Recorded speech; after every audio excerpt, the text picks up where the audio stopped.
Hey everybody, it's Austin Ward for Lettermen Row, back with another BuckIQ, and today we're going into the trenches. We've got Reed Fragel, former Ohio State and NFL offensive tackle, offensive lineman extraordinaire, and he's worked a little with Isaiah Prince. If you've seen a previous episode, we've talked about the Ohio State right tackle before and the improvement he's made, and Reed, it just seems like he's continuing on that upward trend. Yeah, you're starting to see it all come together. I think there was a couple games last year, specifically Penn State and Michigan game, where it kind of seemed like he was a little bit off rhythm, whereas this year you're seeing consistent Isaiah every game. It's all coming together.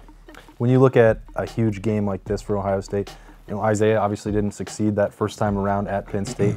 What's the key for any offensive lineman when you're going into a hostile environment like this? I think you just got to kind of zone out. It's easy to say rather than do it, but when you go into Penn State, Happy Valley, you're going to have to deal with a lot of things, a lot of extra stuff that you don't normally have to deal with when you play at home.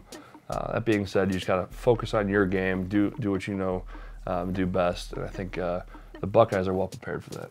All right, we'll see if they're ready to handle that on Saturday night, but for now, we'll look and see exactly how well Isaiah Prince and those Buckeyes have been playing and what's put them in position to maybe get a win in Happy Valley. So let's roll the tape. Back to the boundary to Mack.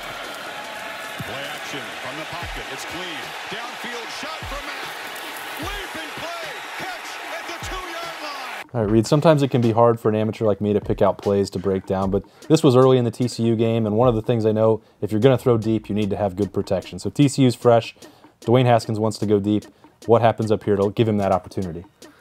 Well, you're seeing an end drop down out here on the outside, which allows Isaiah to come down and really hammer down inside and kind of be physical, which is great to see if you're watching Isaiah in the past, where he maybe was hesitant, I guess, last year at times, particularly in that Penn State game, like I said before. But now he's kind of opening up and looking to hit somebody and finish a play. And there was some question about in this game. We've talked about Michael Jordan in that transition, but the snaps and then the responsibility to come make a play after this. How hard is what he's doing here? Yeah, I mean, me being a tackle, I've never really had to worry about snapping a ball between my legs and doing what a tackle does afterwards. So putting that all together and doing what he's done is nothing short of amazing. And Isaiah, just the form he gets, and then these guys, having to deal with a double team here, that seems like it's got to be either fun for an offensive lineman or miserable for a defensive lineman. I wouldn't call it a challenge, it's more so like an opportunity. We call it sauce the ribs. You see ribs like that, like Isaiah sees right there, you call it sauce the ribs. It just is an opportunity to kind of open up and let loose with one of your other buddies. It's always about food with you guys. Yeah, exactly, that's an easy way to connect with us. Drums. Third and 3. Oh, man, I got to show you something. Haskins is stopped short of the first down at the 39. Watch Isaiah Prince. He's going to take on this guy. Okay, here he comes. Boom. And then I'll spike you. I think that this one, we went from food. This might be lineman porn. I don't know. This is pretty remarkable what Isaiah Prince does here. That's a great way to put it. I think that's that would be lineman porn if I were to come up with one word to describe that. But he gets a great job of recognizing the end dropping again. He's just sitting on Kennedy here coming out in the TE stunt. It's not even a TE stunt. The end's just dropping, tackles looping around. But Isaiah's ready for it, he's waiting for it, he's in perfect position, gets a great jump, and just that's exactly what you want to see at the end of the day from tackle. What does this feel like as an offensive tackle when you deliver something like this? It's like hitting a home run, I think, in baseball, hitting that sweet spot in a baseball bat. It's pretty similar feeling where you catch him pretty much off guard. He has no idea that you're sitting there ready for him. If anything, he's hoping that you're watching that end that's dropping still, and he gets a little bit more time to come around and complete a stunt. But when you're sitting there ready for like that, I mean, that's probably a top 2 feeling in football. And when you get to this final point here, he's already got him down. He's knocked. Why is Isaiah piling on here? I mean, that's just added. Like, you're adding attitude to that, and you're letting him know it's gonna be a long day for him. He's not gonna get any easy breaks like that, sitting down on all fours. Do the other guys know on the line that Prince did this, or is this something that just comes up in film throughout the week? That's going to be replayed in film. He's going to get a couple attaboys from the coaches on the sidelines that did see it, but the other linemen aren't going to see that until after the game, and that's when he'll really get some appreciation from them. Concept.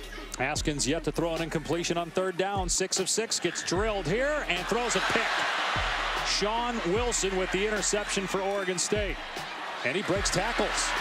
Still going. Got some blockers out there. Nice cutback by Wilson. And then Haskins tackles him. The ball pops free. It's picked up by Caleb Hayes. He's inside the 30. And they finally get him at the 18-yard line. So now we'll take it back to the start of the season. the only interception for Dwayne Haskins this year. I don't think that, there's been talk that it was under pressure here. Isaiah Prince looked like he was holding up his end of the bargain there on the right side, but the real beauty here, I think, and Urban Meyer has called out Isaiah Prince for the effort. As you see, big 59, 50 yards down the field, and now still going. Yep. This, I've asked you in the past, this seems like an offensive lineman's worst nightmare, running 80 yards and then having to make a tackle. It's definitely not in something that we look to do every single play or we're coached on to do, but it's something that you just find the guys that really want it, that go out there and add that extra effort at the end of the play. And you saw him flip his hips there. He was looking like a safety back there, chasing down a running back. But it's just great to see, if you're an offensive coach, to see that kind of hustle and that extra effort at the end. When you take it back to the start of the play there and the protection and allowing the pressure, is there anything here that you noticed that needed to be corrected? Because Penn State, is going to, try and bring some guys after Dwayne Haskins this week. No, man, I thought Isaiah did a great job on the edge here. You see him drop again. He's sitting on it just like he did against Tulane. On the left side here, it does leak a little bit. There's obviously some pressure sneaking through there. They can come together and close that off, obviously. But end of the day, I think Dwayne's got to kind of see that and recognize it and make a better throw or take the sack. The good news is for Ohio State that all these guys have played a couple more games since then. Looked pretty good in the last top 15 showdown. Now they've got another one on the road against Penn State this week. Everybody knows Reed Fragel will tell you, you win these games in the trenches, especially in the Big Ten. So we'll be looking at that. We'll have Reed Fragel back for more BuckIQ as the season goes on. So for Reed, I'm Austin Ward. We'll see you next time at Lettermen Row.